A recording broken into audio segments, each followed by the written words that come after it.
जी, आज मेरे प्रिय दोस्त सुरेश ने मेरे को अपना टाइम मुझे दिया है कि आज मैं नहीं, आज तुम कुछ बताओ। तो आज मैं इसी बिज़नेस के अंदर कुछ एक जिसको आप सीनियर से लेके जूनियर तक एक ये चीज़ कहते हुए आ रहे हैं कि हमें ये बिज़नेस क्यों करना चाहिए?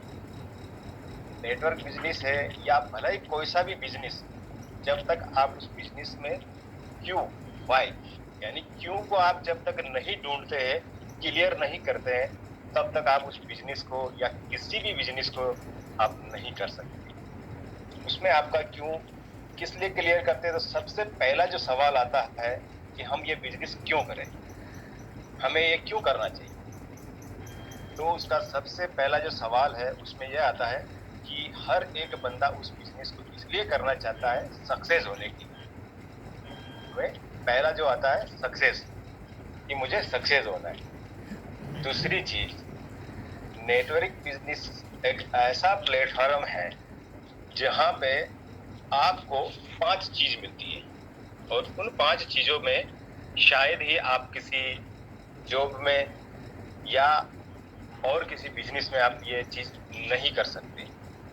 पहला है आपको टाइम। नेटवर्किंग बिज़नेस के अंदर सबसे पहला जो पॉइंट आता है वो टाइम, फ्रीडम टाइम। यानी कि आप अपनी फैमिली के लिए इसमें समय निकाल सकें, ना कि आप अदर बिज़नेस में। अगर आप अदर बिज़नेस में ड्यूटी करोगे 10 घंटे, 12 घंटे, 14 घंटे, 8 घंटे जो भी, तो आप उतना टाइम अपनी फैमिली को नहीं दे सकते। और नेटवर्क बिज़नेस के अंदर आप अपना समय निकाल कर के आप अपनी फैमिली को फुल समय दे सकते हैं। क्योंकि वहाँ आपकी एक टीम होती है, जो आपके लिए काम करती है, तो आप अपना समय उसमें निकाल सकते हैं। दूसरा उसमें पॉइंट होता है कि आप अपनी फैमिली के लिए फाइनेंशियल जो एक आर्थिक स्थिति है, उसका काम करती है नेटवर्क बिज़नेस में। दूसरा पॉइंट जो होता है फाइनेंशियल का, ये आपका वो होता है। और तीसरा जो पॉइंट होता है फैमिली सिक्योरिटी का, जहाँ कहीं दूसरी जगह ऐसा नहीं है कि आपको, अगर आप आज यहाँ काम कर रहे हो, अगर आप वो काम नहीं कर रहे हो, बंद कर दिया, तो आपको वो अपनी फैमिली को वो लोग पैसा देने लग गए, या कोई बिज़नेस आपका था, तो वो आपके बेटे को उसे दे दिया, तो बेटा तुमसे उतना कमा सकता है या नहीं कर सकता। लेकिन नेटवर्क बिज़नेस एक ऐसा बिज़नेस है, जहाँ आपकी फैमिली सिक्योरिटी भी होती है और आपकी फैमिली को भी सिक्योर किया जाता है। और उसके बाद इसमें चौथा जो अहम सवाल होता है, वो होता है पर्सनैलिटी डेवलपमेंट। यानी कि आपकी पर्सनैलिटी, आपका रहन-सहन। नेटवर्क बिज़नेस में आने के बाद में आपका पर्सनैलिटी एकदम से डेवलपमेंट हो जाता है, चेंज हो जाता है। जिसमें आपको बोलने, चलने, यहाँ तक कपड़े पहनने, हर एक चीज़ का आपके अंदर एक पर्सनैलिटी डेवलपमेंट होता है। और उससे भी ज़्यादा और इम्पोर्टेंट चीज़ होती है सोशल सर्विस, यानी समाज सेवा। उसमें आप समाज की सेवा कर सकते हैं नेटवर्क बिज़नेस में। आप बाकी बिज़नेस में आप समाज सेवा नहीं कर सकते।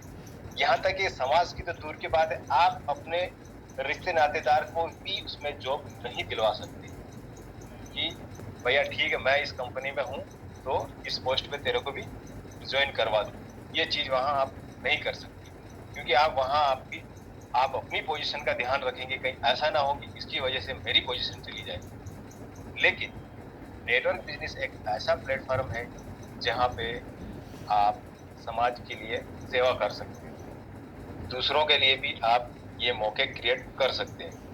तो इसीलिए हर आदमी को ये चाहिए कि हमें समाज सेवा के साथ-साथ में अपना भी विकास हो रहा है, समाज का भी विकास हो रहा है। सिर्फ अपने के लिए ही तक सीमित नहीं है, ये समाज के लिए भी बहुत चीज़ है। दूसरी चीज़ मैं एक उदाहरण से समझाता हूँ कि मान लो आप जितने भी लोग हैं, हम सभी एक साथ एक ही ट्रेन से सफ़र कर रहे हैं। तो बिज़नेस के अंदर हम अपना व्हाई कैसे क्लियर करें, उसके लिए मैं एक छोटा-सा एग्ज़ाम्पल है। तो हम सभी लोग एक साथ एक ट्रेन में सफ़र कर रहे हैं, यानी राजधानी एक्सप्रेस से हम सवार हुए। सडनली मैं अचानक खड़ा होके और आपसे ये कहता हूँ कि आप में से ऐसा कौन-सा बंदा है, जो इस ट्रेन से कूदेगा उसको मैं 1 करोड़ रुपए दूंगा। तो आप 20 बंदे में से कोई भी ऐसा बंदा नहीं होगा जो वहां हाथ खड़ा करता है। तो फिर मैं क्या करता हूँ, फिर उसको अमाउंट को बढ़ाता हूँ कि नहीं मैं 2 करोड़ दूंगा जो यहाँ से कूदेगा। लेकिन फिर भी उनमें से कोई भी बंदा हाथ खड़ा नहीं करता है। फिर बाद में मैं बोलता हूँ नहीं मैं तुम्हें 5 करोड़ रुपए दूंगा, इस चलती हुई ट्रेन से कौन कूद सकता है। फिर भी कोई हाथ खड़ा नहीं करता। बाद में उनमें से एक बंदा बोलता है कि भैया ये जो 5 करोड़ है मैं यहाँ से कूदूंगा तो क्या वो मरने के बाद मेरे को मिलेगा है? तो उस पैसे का क्या करेंगे हम? जो पैसे मैं ट्रेन से कूद के अपनी जान देने के बाद में वो पैसा मिलेगा, तो वो पैसा तो मुझे कहाँ मिला। तो उसके बाद में क्या है, उस सिचुएशन को मैं चेंज करता हूँ कि अगर अचानक से सडनली इस बोगी के अंदर आग लग जाए, अगर इस बोगी के अंदर आग लग जाए तो उनमें से हर एक बंदा खड़ा होके बोला नहीं आपसे पहले मैं कूदूंगा। अगर मैं कूदा ट्रेन से तो हो सकता है मेरे हाथ पांव टूटे, मैं जिंदा बच भी जाऊं तो बाद में ये पैसे तो मैं कमा सकता हूं। लेकिन अगर मैं पहले कूदा और वो पैसे के लिए तो वो पैसा मेरे किसी काम का नहीं आने वाला है। तो इसी उदाहरण से यही है कि जब तक आप अपना टारगेट एंड वही को क्लियर नहीं करते कि ये काम हम क्यों करें, तब तक आप किसी भी मंजिल को नहीं पा सकते हैं।